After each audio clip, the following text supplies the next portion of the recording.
We're beginning with this massive explosion on Russian positions, but honestly, we don't know what it is. It's obviously some kind of thermobaric weapon, but whether it's a bomb or missile on Russian positions, or an explosion from a thermobaric system itself, we don't know. The explosion resembles a mini nuclear bomb.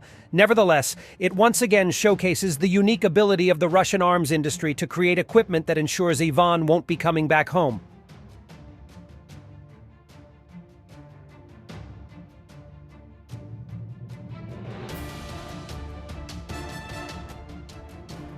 Let's see what is going on in Avdiivka.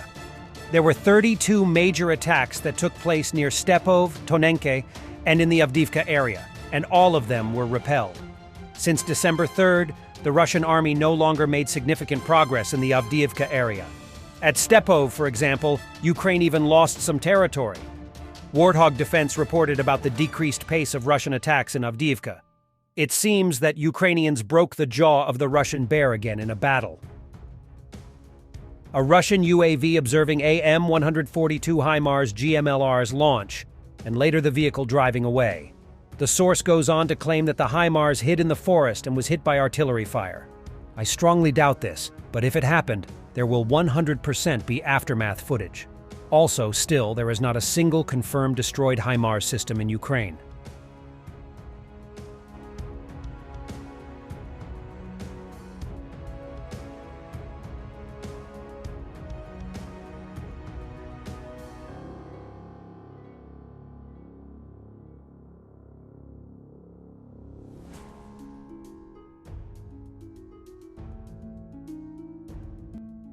Sergei Mironov, Russian politician, believes it's time for Russia to claim its rights to Alaska.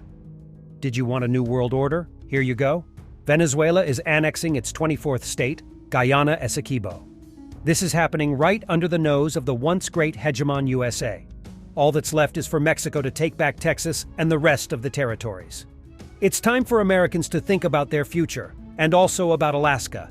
I can't help but marvel at Russian stupidity. Replenishment of the exchange fund.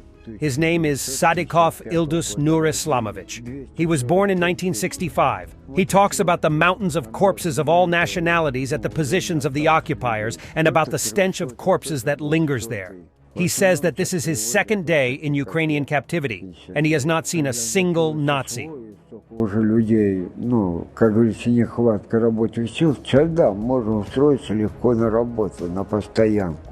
Russian military bloggers report that the North Korean ammunition is very unevenly produced. Even coming from the same production lot, it is obvious that deviations in the charge compositions and powder can be seen. It is very poor quality. Targeting and hitting becomes a game of luck. This comes after reports of production deviations of the shells in terms of manufacturing tolerances which were too much outside acceptable parameters and causing barrels of Russian artillery to explode. Due to the systematic range spread when firing Korean shells, I carried out a check. Based on the results of checking 5 random Korean NDT-3 charges with the same markings, it turned out the copper wire is not always present in the cartridges. Obvious differences in the color of the gunpowder, which indirectly indicates a difference in the quality of its combustion. On some cartridges, there are traces of opening of the sealing caps. The equilibrium ligaments of gunpowder in many cartridges are disturbed. From the above, I assume that the difference in the range of a projectile at the same settings can be influenced by the following factors. 1.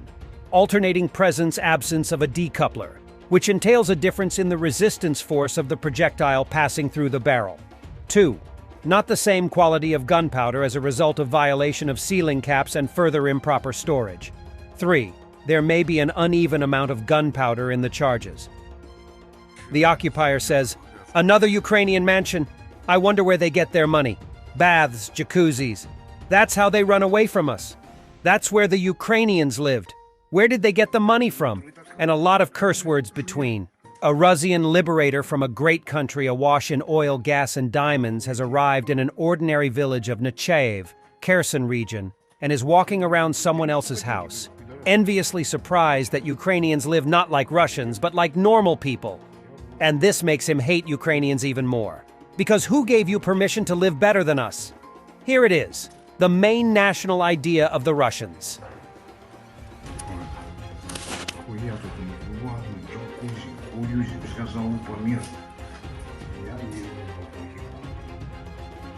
Бегут пидоры от нас. Все бросают нахуй. Ебать. Вот жили морды хохлядские, блядь. Вообще. Куда, сука, деньги брали? Ну, понятно, хули хохлы, они в Африке. Ёбан, смотри.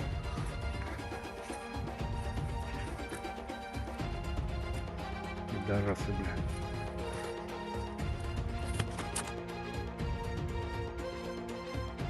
A shot-up Leopard 2A4 in Zaporizhia in Russian hands.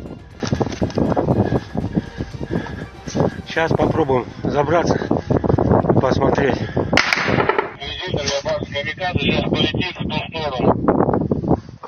Я вам говорил, что угоню Клеопатру. Вот она. Сука. Так что сейчас на стволе попрем. Огонь. Сейчас будем заводить ее, если заведет. The SBU revealed details of a unique operation that helped thwart the Russians' plans to seize Kiev. In March 2022, the SBU blew up a rear command post of the Russians in Polishia. There was the leadership of the Russian troops, a large amount of equipment, ammunition, and fuel. It was the first such sabotage operation with the use of artillery. We repelled the enemy and he was forced to retreat from the territory of Ukraine, head of the SBU, Vasyl Malyuk, said.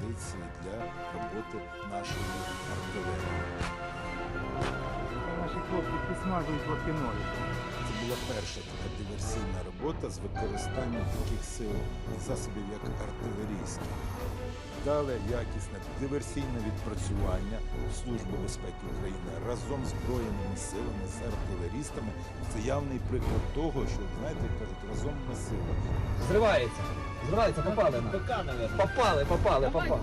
Готово перше, давай. Тримаю. Розкидайте його. Давай, второму. Там стільки м'яса є. Коли я зайшов сюди перший раз, я ніколи не бачив стільки боєприпасів в одному місці. От ви бачите, град, ураган. Це все мало летіти в наші міста, в наші домівки. Thanks for watching, and don't forget to subscribe. Also, if you want to support Warthog Defense, please become our member and get early access to new videos, exclusive members-only videos, and become administrator in comment section.